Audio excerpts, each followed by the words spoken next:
Hello, can everyone hear me okay? Excellent. So thank you for what is going to be the first panel of Enter the Metaverse 2022. We're going to be talking about how Web3 is transforming business models in the gaming economy, which I promise is so much more interesting than that sentence sounds. So gaming has gone through a transformation of its own over the last 2 decades. We've seen it go from a marginalized hobby of the few to something that is ubiquitous with modern society. Over a third of the world's population are a gamer in one sense or another. And we've also seen the industry itself change. We've seen the rise of models like the free-to-play model, which was transformative to the industry as a whole. It was initially met with a lot of suspicion. You know, the business side of the games industry was unsure why they're giving away their very expensive product for free. And gamers were suspicious why they were getting an expensive product for free. But nevertheless, despite the suspicions, as blockchain has experienced, it has flourished and it has changed the industry for the better. Now, we believe that Web3, that blockchain, that the metaverse will be the next catalyst, will be the next major milestone in the games industry. And so joining me imminently, I hope, is, I mean, you couldn't really hope for better people to talk to about this subject. We've got Robbie Young, who is the CEO of Animoca Brands. We have got Sebastien Bourget, who is COO and co-founder of The Sandbox. And we have Tim, who is CEO of Venly. And between them, they have amazing influence in Web3. So we will be with you just shortly. We're just miking people up. And then we will get started.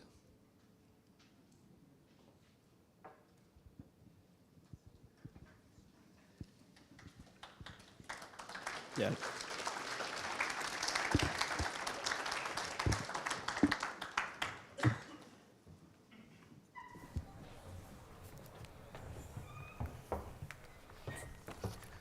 Hello, I don't know, can you hear me without it? Can you hear me without that? Yeah. Excellent, this can go away. Okay, so let's get started by you introducing yourselves. We'll start with you, Tim, if you can introduce who you are and what you do. Yeah, I'm Tim Dirksens, co-founder and CEO at Venly. What we do at Venly is we try to make blockchain a little bit more in the back end by providing wallet solutions, NFT tools, marketplace solutions, so that we can enable the game studios to focus on the game rather than on the chain. Okay, Sebastien? I'm Sebastien Bourget. I'm the COO and co-founder at Sandbox, as well as the president of the Blockchain Game Alliance. Sandbox is a decentralized virtual world where anyone can make 3D assets, content, games, experiences, truly own them, publish them on the land, access those experiences with an avatar, and monetize them the way they want. Okay, Robbie. I'm Robbie Young. I'm the CEO of Animoca Brands. We're a game developer and publisher. We have 16 studios around the world, and we're also the most active investor in Web3, with about 400 companies in the portfolio.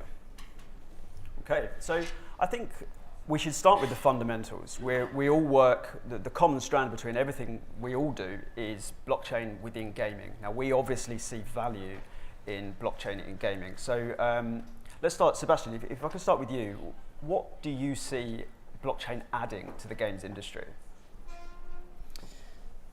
So I think like what blockchain is a technology by itself. Like it's how we're going to use it that makes it more compelling. And in gaming, what we've seen so far is essentially a game industry that's by itself alone is bigger than the music and movie industry combined. And an industry where like all the content that users purchase, whether like people pay for like a freemium game or premium game, doesn't actually belong to them. They can use them within a certain game, but they cannot really transfer it to other users, sell it to other users, or even use it outside of the game where the content was originally created. And you might think that was why it's not really an issue and we can keep playing and having fun and so on. But progressively, because Sandbox has been so deeply rooted into user-generated content, we've seen that it became a source of frustration for our creators. And the creator economy by itself couldn't really keep growing and benefit for the people who contribute most of their time to those games and bring their value and bring their revenue. So around 2017, because we've been doing mobile gaming for about 10 years, we found blockchain. We found the first game with NFT, which was CryptoKitties, and we found like, well, maybe that technology could be used for something even bigger than just like virtual cats on the blockchain. And for us, that was kind of like the beginning of like, if we empower a creator, if we empower a player, we can like see on the whole like the benefit of true digital ownership applied within a real context, a real utility, which is games, and that empowering those players will drive on top of that an overall ecosystem and a bigger industry than the current video game industry we're knowing of, enabling new business model, enabling like new maybe new gameplays as well, and we're already seeing that specifically within the Blockchain Game Alliance, which now count 450 members. I can see like how people have been using not only cryptocurrencies or NFT, but also decentralization and even DAOs to engage and develop gameplays that are truly unique and different from what we've seen before. And we're seeing that users are enjoying the benefit of ownership, not just for the sake of the ownership itself or selling the NFT, but because like they are part of those community, and the games that are being that they play or that are being built are actually quite fun and engaging, and it's like boiling. Yeah, I mean, it's a great answer. I certainly want to come back to the creator side of things, but first, I'd love to get your two answers on it. So, Robbie, what is blockchain to gaming from Animoca's perspective? So I would reiterate, I think, the focus that Sebastian mentioned on the idea of property rights, because I think this idea of being able to confer true ownership, digital ownership of digital stuff is really important. That's the groundbreaking innovation in my estimation, because if you look at the last 20 years, you know, largely since internet was adopted on a mainstream basis, digital content has largely been perceived as valueless because we haven't had digital rights management that worked. You know, we tried to distribute MP3s, we tried all kinds of things, but because you can kind of infinitely copy digital files, people place no value on them. So now we have two generations of people who've grown up with this idea that stuff online should be free. But there's no reason it should be, right? It's still content that's been created and has IP and copyright and work that's gone into it. So how do we help these creators to benefit from their creations? And the answer is blockchain, because it's actually digital rights management that works. So when we think about reframing our digital lives in this way, you know, gaming ends up being kind of the tip of the spear for this kind of content adoption, because it is the biggest entertainment medium, as Sebastian said. So what we see in gaming is a natural home for the implementation of this. People in games for 15 years have been spending money to buy virtual currency, to buy virtual goods. So what do we do with them? We tokenize them on the blockchain. So they buy fungible tokens to go and buy NFTs, which are tokenized virtual goods in games. We don't actually ask them to do anything new. So that's why we think adoption in games will be relatively quick, because we're not actually asking gamers to change what they do. We're just giving them more value through true ownership for the work that they already do in games. Yeah, absolutely. Tim, so Venly obviously builds products. In Web3, you've helped onboard a lot of users. So what is it that attracted Venly to blockchain? It's actually the use of blockchain itself. So it was back in 2014-15 that we started to see blockchain, and then with the white paper of Ethereum, we had smart contract adding to that. And I myself was working as a business analyst at a digital rights management in the music industry. And I needed to digitize all of their paper contracts, where then it became very clear that everything that they were doing as a centralized company, they did not even know how they were managing the payouts anymore. So then the use case of blockchain became very apparent, because it's about transparency, it's about openness, it's about value-based transactions happening through technology. Yeah. And that value just opened up a plethora of use cases. And as a company, we've then started with the go-to-market strategy within gaming. because we saw gaming as one of the first industries to adopt new innovation, and it just makes sense. Yeah. And it was a good bet, so it seems, because we see it happening in gaming first, but we see that this will transcend gaming as well. It will enter other markets, but it will probably be in the late time frame. And us as a tech provider, yeah, we always found it as a shame that we're talking more about the chain, about the NFTs and everything. Our goal is really to bring the technology in the back end and make it work for the use case at large. Yeah, absolutely. I've always liked the thought that blockchain should be silent and kind of in the background, and you don't realize it's there, it's just doing its work. We've seen, when I started Token Gamer in 2018, there were so few games to play. There was a couple in development, and I was trying to create content on it daily, and there just wasn't enough out there. And then we hit about 2020, and alongside NFTs, they just rocketed into the mainstream. We've seen a lot of terms and models come with them. So we've seen play to earn is obviously the most famous. We've also seen play and earn, create and earn. There's a myriad of other terms. Do you think these will all continue to move alongside gaming, or do you think perhaps one will prevail over the others? Robbie, if I could start with you on that. Sure. I think these kind of play and earn or play to earn, etc., the earning side has been something that was widely marketed over the last year or so because it identified games that were different in function than games that came before them.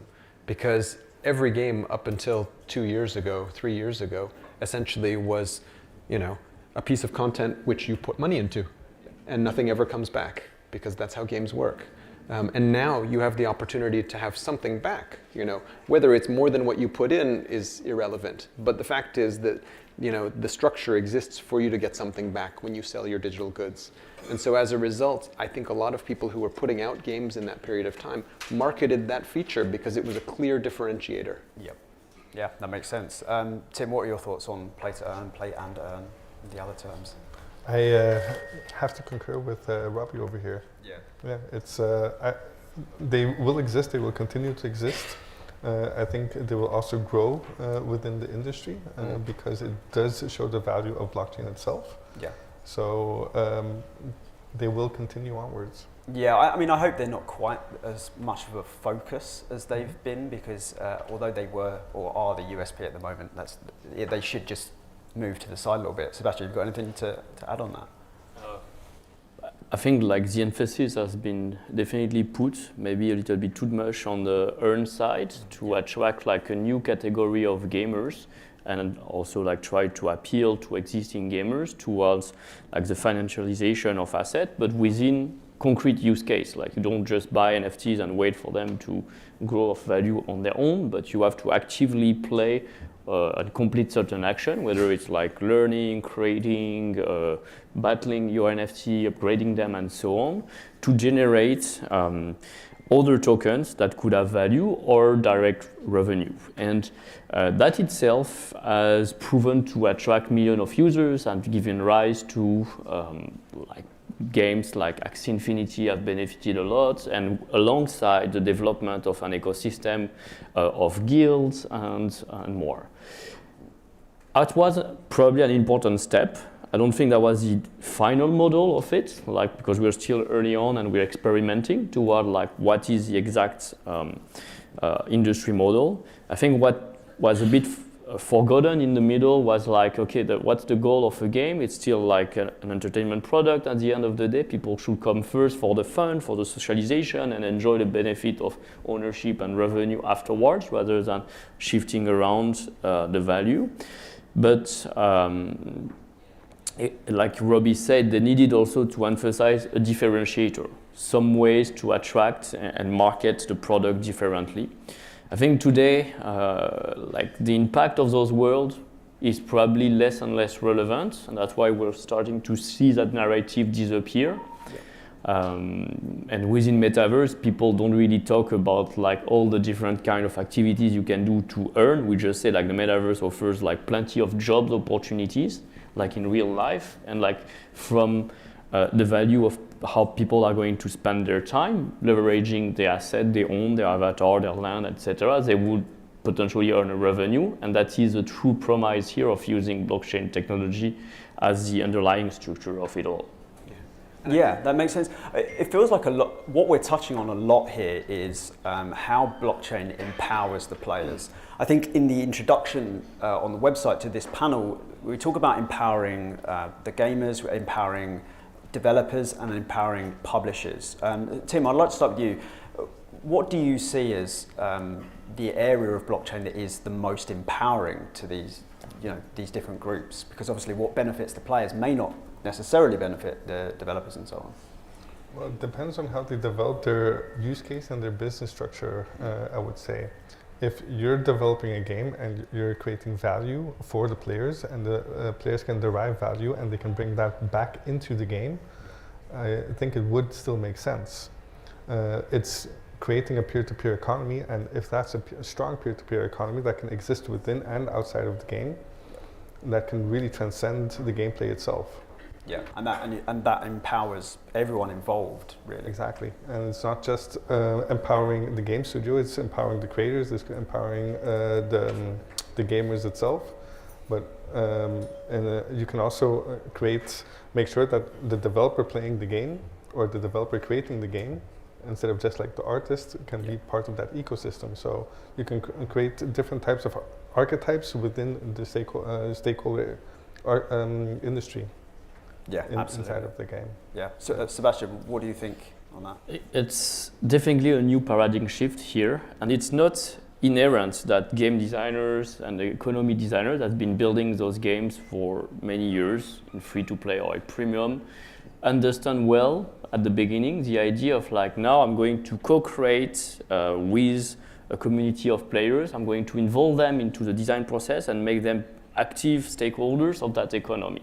And I'm ready to shift the value model, which like goes into the hand of the player, because ultimately together, me as a developer, but also the players and other actors, whether it could be creators, people renting their NFTs, or people holding the currency of the token, we all will benefit more. And our game, rather than being like a product that's mostly that lives in a silo and maybe the finished product, becomes like an active service, I would say. And it's definitely not easy. It's one step harder to take into consideration into the design, but it's also much more interesting, I believe. And we've seen so far like what happens when millions of users, or even like tens of thousands of users, become actively and heavily engaged within those economies and those design of games so far. So it's a great step to push forward. And at the core,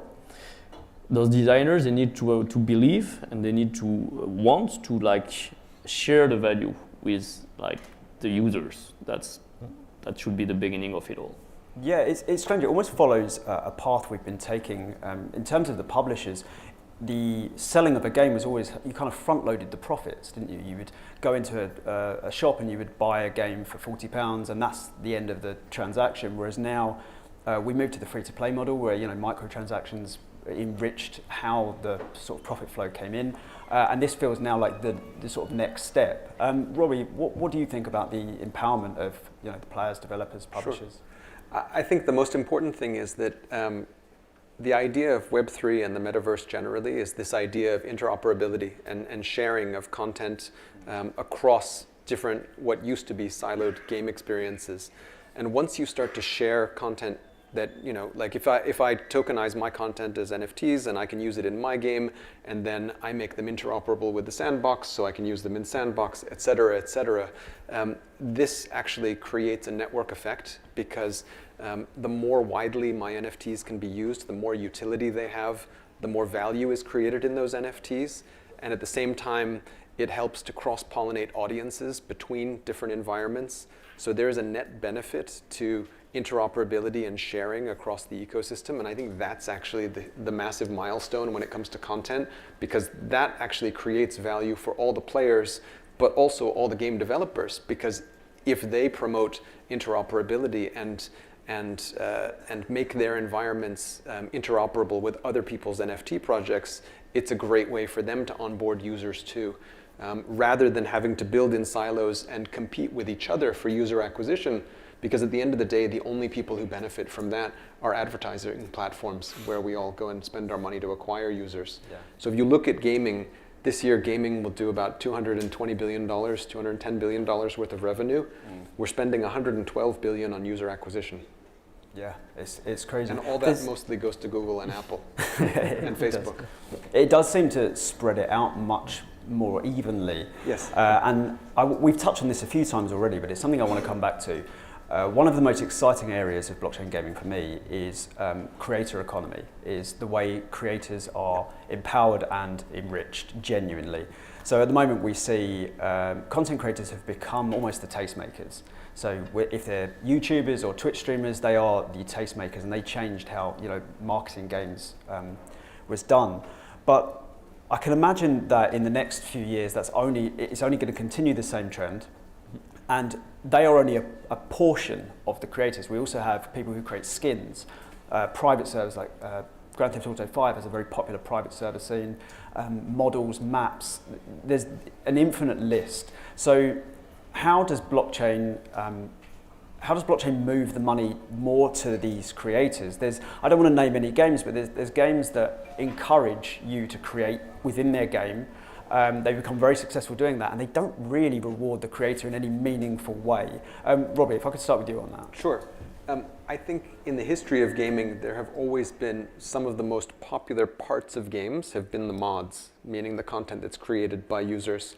And some of the most voracious economic activity has often occurred in gray markets outside of games because that kind of activity of trading items and things was not explicitly permitted inside the game environments. And so I think what blockchain allows you to do is it provides a way to it provides infrastructure through good digital rights management to validate this activity. And this is something gamers have wanted for decades, but game companies have been reluctant to adopt because they didn't have a way to control it. And their fear was, how do I control it? Yeah. And so now we have a way to do this openly and transparently for the benefit of everybody. Yeah, and in a way that legitimizes the transactions and reduces scams and 100%. And this is not just in gaming. I mean, this will apply for concert ticketing and everything. Yeah. Okay, Sebastian. Yeah, I believe future of gaming, every game will always include some content editor or UGC component, and we can see it at many levels.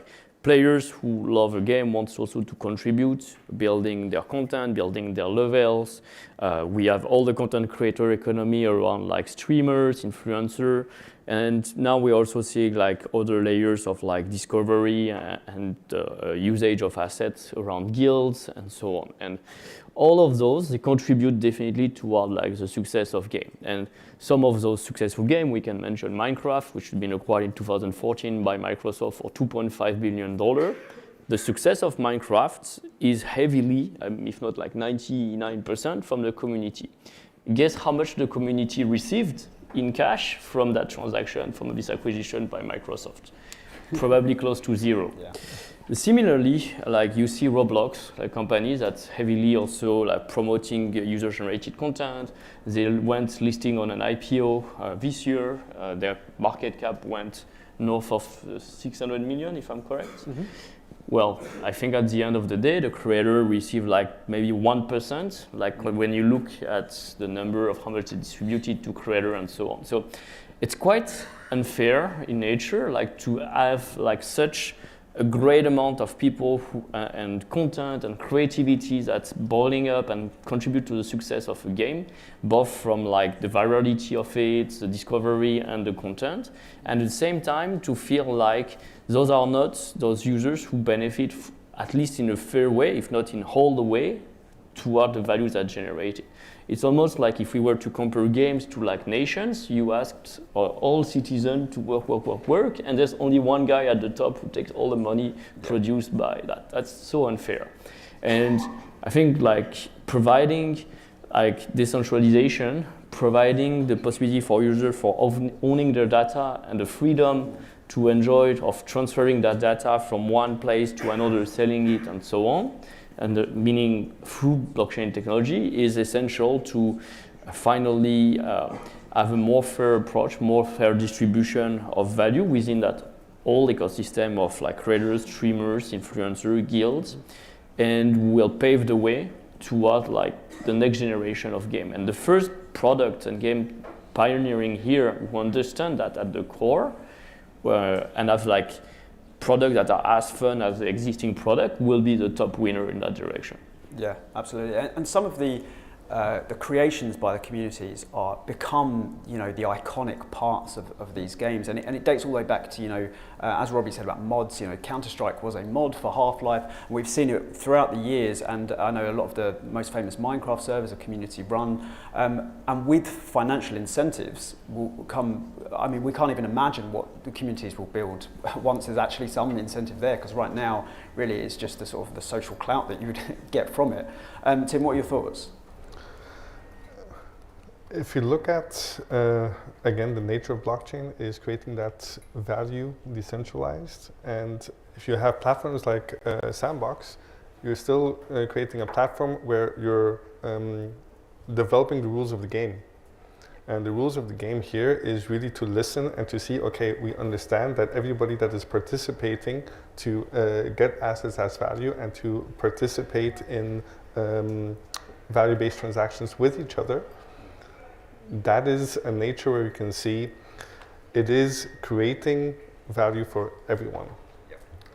But if you look at other platforms, and then we're not going into gaming, we're going into YouTube, Twitch, TikTok, you can also get value by being a content creator over there.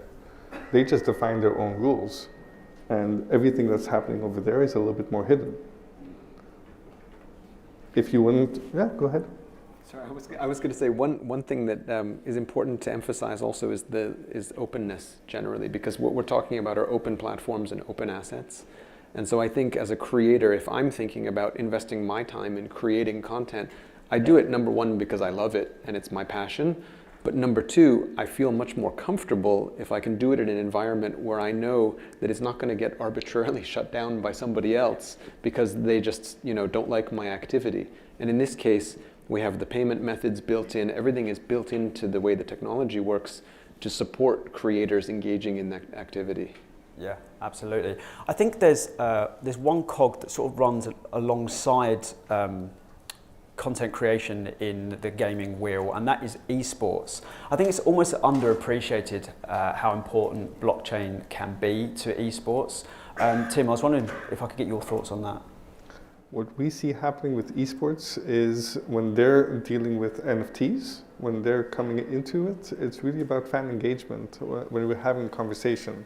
For me, it's still a very new industry, because gaming is already very new for me, but esports even more so, because we're more on the layer below that. But when we go into the conversations, we see that the esports teams, they're streaming, and they're really streaming hundreds of millions, hundreds of thousands of people on a concurrent basis. And they're creating a fan base around the team. And how they're creating value and branding awareness around that. We see NFTs playing a role where the esports gamer is better connected with the fans that are watching the game and the tournament at that moment. Yeah, it's a fantastic tool for community engagement, which is such an important part of any sport. And you know, esports is going to be in the 2024 Olympics, which still blows my mind. So it's something that, you know, blockchain should focus on in a development. Maybe there's another thing we can mention about esport. Like if you look like esport is like highly competitive. Like maybe less than top 1% of people and players in the world get access to that, but it's also very opaque, and we've seen so many stories about like prize distribution that actually never get distributed afterwards. Yeah.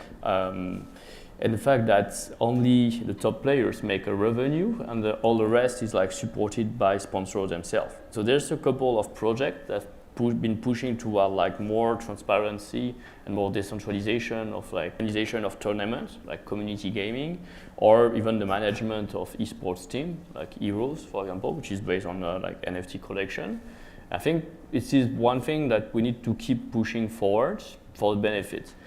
But esport alone doesn't represent like the majority of gamers. We also have to think like how 99.9% of regular gamer can also like enjoy activity, maybe start earning a little bit before like going to the extreme side of like $1 million prize and top competitors. Yeah, well, I mean, we've already seen in some early tournaments a kind of modification of play to earn where it's based on skill. The people that do better earn more from sort of automated payouts, which removes the trust issue. Sorry, Robert, your thoughts? I was just going to say we implemented that early on actually because we make a lot of racing games, driving games. Yeah. And so obviously you compete with each other around the track to see who's fastest. And it's interesting because in this case it kind of puts a different spin on the idea of esports because you can earn by winning, meaning there's a prize, and we offer a prize every week, and the prizes are basically a user acquisition tool and to get the community excited and engaged. But in order to win that prize, you just need to participate and you collect it directly from the platform. You don't need to live in a major city and have an agent and find a sponsor and be an attractive advertising demographic. It's very different from a traditional esports model because all you need is an internet connection, which means that we actually widen access to many countries around the world which may not be popular advertising demographics but have great and enthusiastic players who are happy to spend money in our games. Yeah, absolutely. I mean, we've already seen a lot of emerging nations have become front runners in the early metaverse and blockchain gaming. Okay, so how are we doing on time? I think we're okay for a little bit longer. So one thing I do want to ask, I'll start with you again, Robbie, actually, is when it comes, we've seen a lot of resistance to blockchain gaming, NFTs and crypto within the traditional gaming space. Do you think that's based on some misconceptions? Or what are your thoughts on what's motivating that sort of distrust? I think it's a lack of understanding of what the tools are being used for. And I think it's just a general conservatism in traditional gaming circles because we saw exactly the same thing when mobile first emerged in 2009. A lot of traditional console gamers objected to mobile because they thought that the format was, who would play games on such a small screen? It makes no sense. And they're just generally reluctant to change, I think, until they see products and experiences that demonstrate to them that change is not so scary. And so I think that we have the same kind of reticence here. I was speaking to a friend who runs an esports team in the US, and they actually did the first collectible NFT collection for a major traditional console game, fully licensed. And that was exactly the kind of community you would expect who would really object to something like this. Yeah. But all they did was they listened to the community and they offered amazing value and utility through that and created it as very much within the experience of being a participant in the esports team. So you got merch, you got special skins, you got extra weapons, et cetera, to the point where 6 months down the road, most of the rest of the community who didn't participate, were unhappy that they passed in the first place. So I think it's being able to listen to your customers and just be thoughtful about your product design, and then I don't think it's a problem. Yeah, it sounds like it's more to do with demonstrating value than simply blindly telling people, oh, this is what you'll get from it. The use cases where people feel like they're missing out if they're not a part of it is crucial to onboarding. Sebastian, your thoughts? Well, it should definitely be always about that. Like whenever like a brand is entering Sandbox, we don't just say, hey, a brand enters Sandbox. Like we've worked weeks or months before to demonstrate why they enter, what they're going to do in their land. There's already like artwork and teaser where you can see what we've been preparing. And we're quite fast to deliver within months, like first a social hub or experience that people can come and enjoy. And the end result of that is like all the major brands we introduce around February, March, April, or May this year, like Warner Music, Walking Dead, Snoop Dogg, Steve Aoki. We've launched their experience between August and November 2nd in the Alpha Season 3, and they ended up being in the top 10 most visited experiences with 500,000 visits to 1 million visits for most of them. A lot of player engagement and great, like the brand are so happy that they come up and say, oh, I want to already be lined up for the next season or for the next big event in Sandbox. So it's all about like producing great content and great experiences and not just putting like keywords, I'm entering NFT, I'm entering Web3 without a strong meaning. And all of that is more than just storytelling. You have to work all your material, your communication to explain why you are doing it, what is the root, and what you're going to offer, and what's the benefit for users, how is it solving a problem for like connecting more closely with your fan, offering an experience that like a music artist can launch a concert for millions of users at the same time. COVID have been restricting like travel and so on. And nobody can come and visit, or a few hundred people in the world can come and visit Snoop Dogg house, but in the metaverse, millions of people could do that and enjoy and discover new music and more. That's something quite important to remind. A second thing I was thinking, and it's important to consider back to why we picked Vanly back in 2019, and the importance of the wallet in like contributing toward like bringing that freedom of ownership to users. Like users, they collect, they build their history, they build the value of their accounts over time.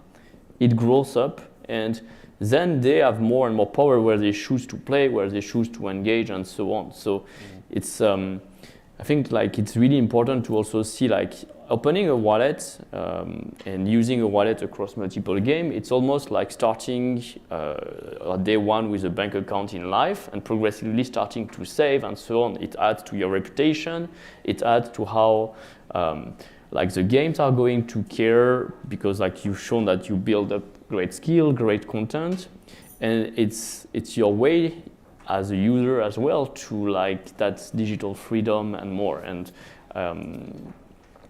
maybe maybe players should also value that. Like they don't have to reset their identity every time as they start new games. They don't have to prove again that they are great players every time they enter a game or another, and they can do that very seamlessly through a wallet.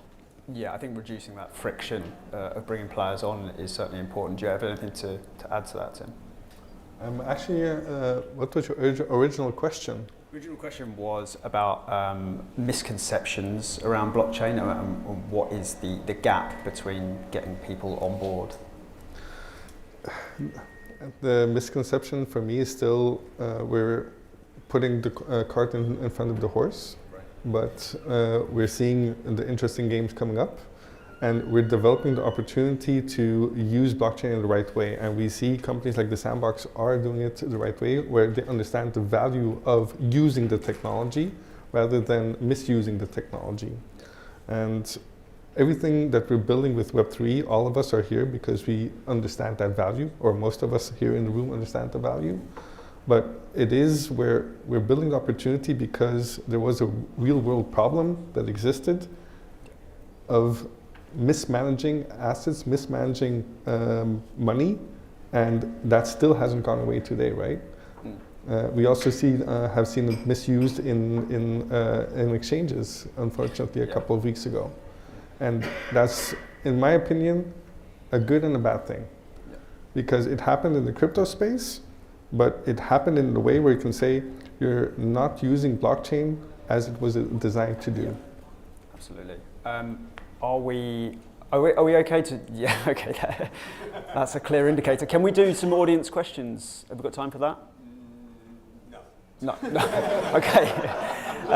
In that case, if we can get a round of applause for our panel.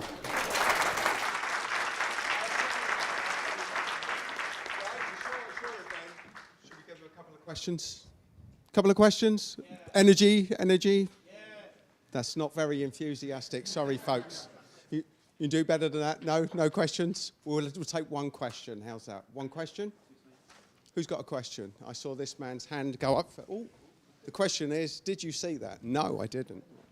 I was blinded by the light. Thanks. Mihai from Yuzu here. So I want to ask a question about something that Sebastian was talking about. But it's not necessarily directed to him, it's directed to any of you. And my question is, so Sebastian was talking about how in Roblox, creators don't necessarily get paid in a fair manner, because if you're a studio building games on Roblox, you only get around 25 to 30% of the revenue share. And my question is, like, part of the reason you only get that money is because this is how Roblox works. This is the revenue model. They need to stay profitable. They need to make the money.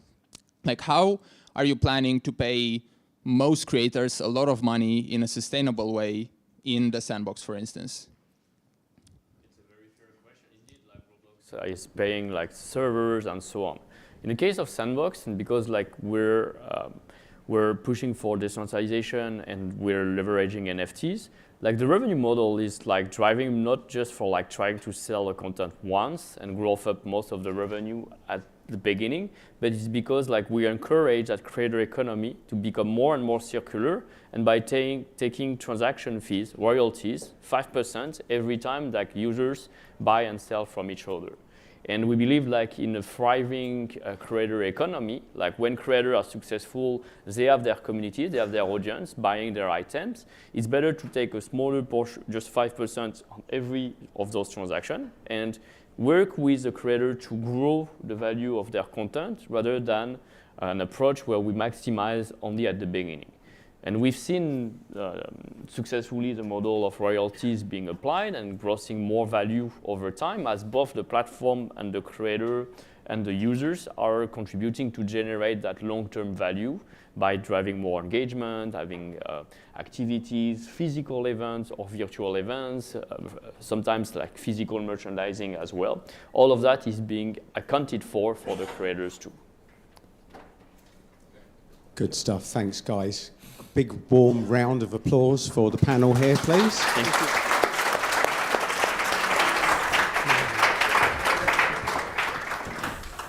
How are we doing? There's a few sort of flickers. Now, come on, this is all about energy, folks. When I say how you're doing, you don't need to say, yes, I'm all right, Adam. You just need to go, yeah, or no. That gives me an idea of how engaged you are, how interesting it is, and where we're all at, and whether I need to spruce things up or just get out the way and move things on. So, when I ask, how are you, folks, what am I getting?